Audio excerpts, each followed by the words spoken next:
rehefa fetiny andro misy lamoziky iray mampietsika olo jiaby lamozika ny malagasy tsara sady manome ambiance mafana rehefa fetiny andro misy lamoziky iray mampietsika olo jiaby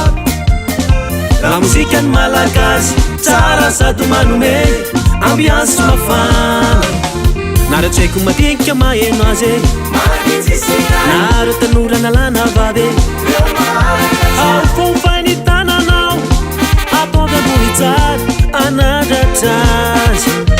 io tsy vahiny amin'ny sofinao fa inohy tsara fanaovanazy avereno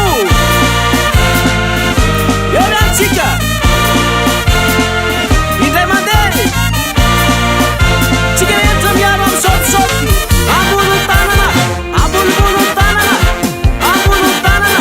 ambonimbony tanana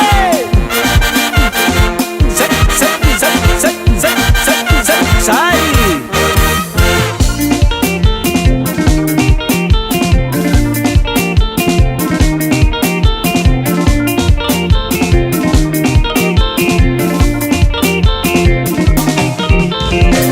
muzikany malagasy tsara sady miavake navaraka tsimona ndrefana tsisy talaiko fa samy maraka ny fanaovanazy nanaty kabareo na mariazy naranonana miajasambola miatsoe mangataka le bapampakely navora zazana famadihane tompo fatsipindrane mba atsofi kely le bafampindrinota eo avereno eo miantsika